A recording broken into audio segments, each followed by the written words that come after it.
Living frugally isn't about pinching every penny and hoarding all of your treasures. It's about spending with a plan. And whether you're new to living frugally or you're a veteran of living frugally and just looking for some tips, here are 17 ways you can be effortlessly frugal. Make lists. Prepare a list and keep it on your person when you go shopping.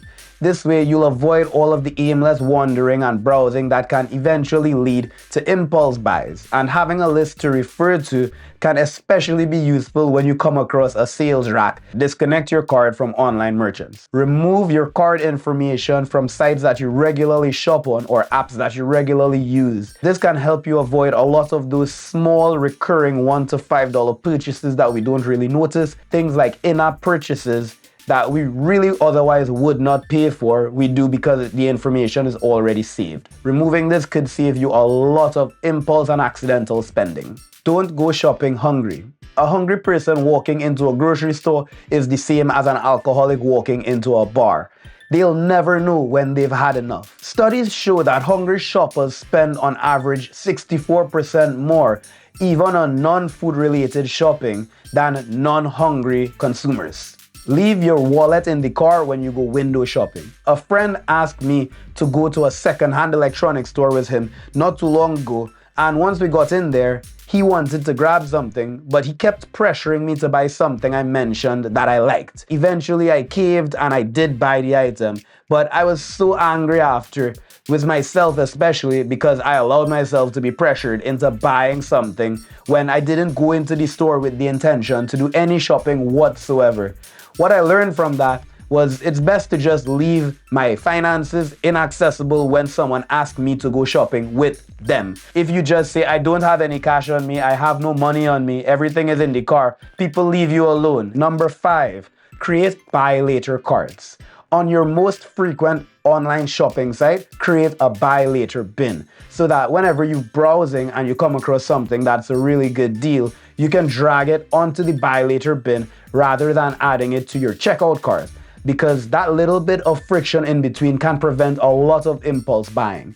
And I usually forget about it by the next day. And number 6, along those same lines, place your credit cards in an inconvenient location.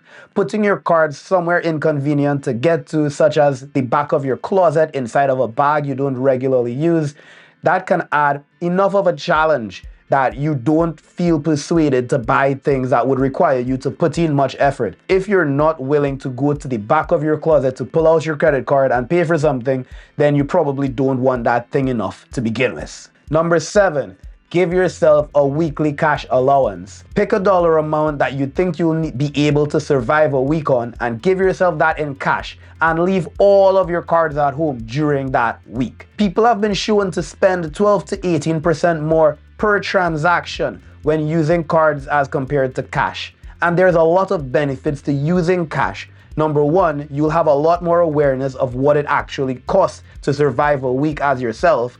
And number 2, you definitely can't go over budget by spending only cash. Avoid going to the grocery store more than once or twice for the week.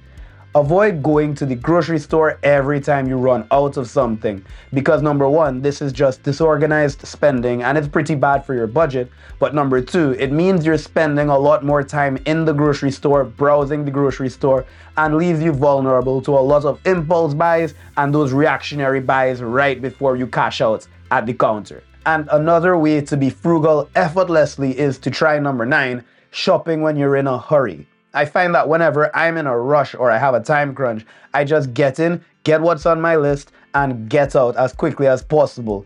And of course, spending less time in the stores prevents browsing the aisles, wandering around, and just generally less time in a store, which prevents a lot of impulse buys and saves you a lot of money. Search for free alternatives before you buy something. Check out Facebook groups and online forums before you commit to any purchases and see if you can find a free alternative.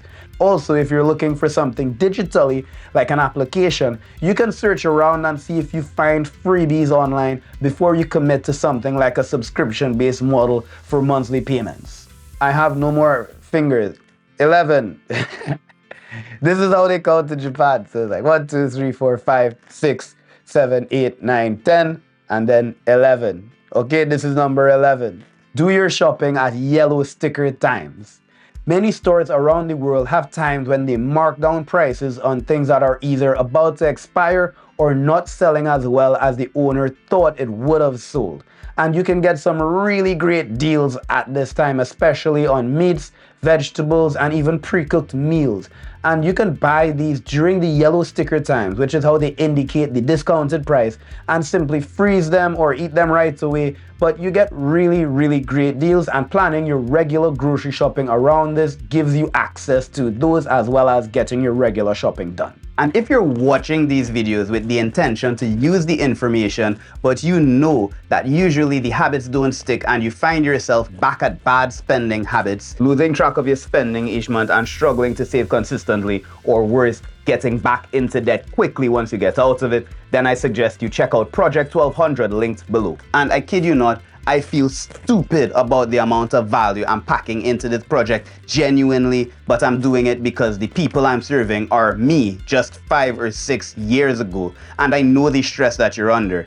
And I want you to experience financial abundance, not only now, but for the next 30, 40, or 50 years of your life. It's a community with the goal of getting 1,200 personal finance beginners to build the muscle of financial literacy that would stay with them for a lifetime. Start your first emergency fund, invest your first $1,200, pay off a bad debt, or just chill in the book club where we discuss one personal finance book per month, and you can ask any questions you need to get yourself to financial abundance and then financial freedom, especially if you know that 2025 is the year you want to make an impact in your life that will last the next 5 or 6 decades. If I were you, I'd click the link in the description.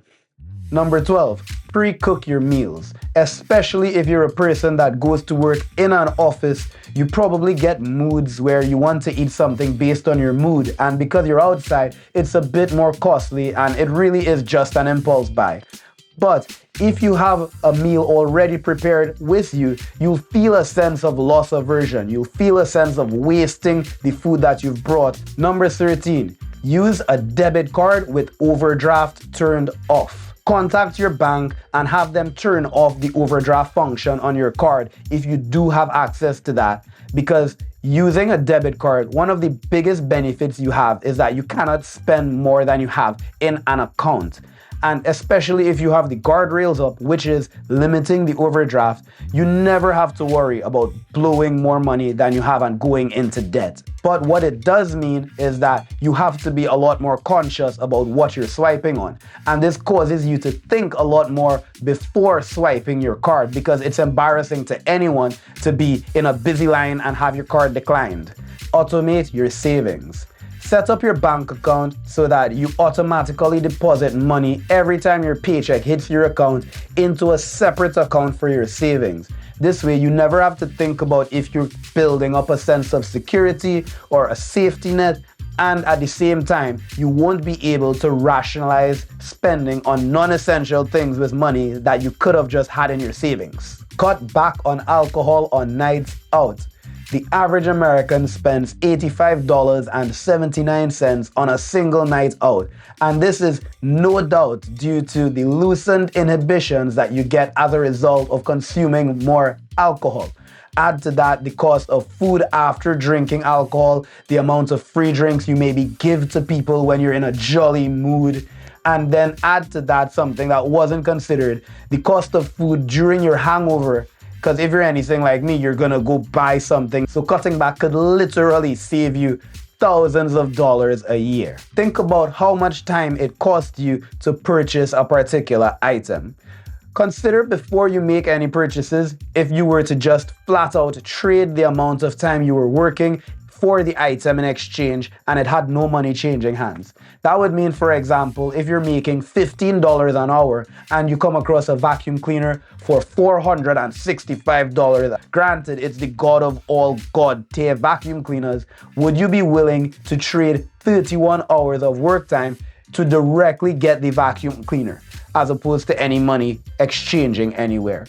And with this, you'll find that a lot of things just really don't seem worth the time. Plug your debts as quickly as possible or avoid them altogether. Pay off your debts as quickly as you can so that you can avoid paying interest and you can keep your cash flow as high as possible, especially things with high interest rates like credit cards are simply money pits. That way you'll be able to redirect the money you would have paid in interest into other things that can actually bring a reward back to you. And if you're interested in learning more about this stuff, consider signing up for my newsletter down below and check out this video here where I talk about something related to money as well.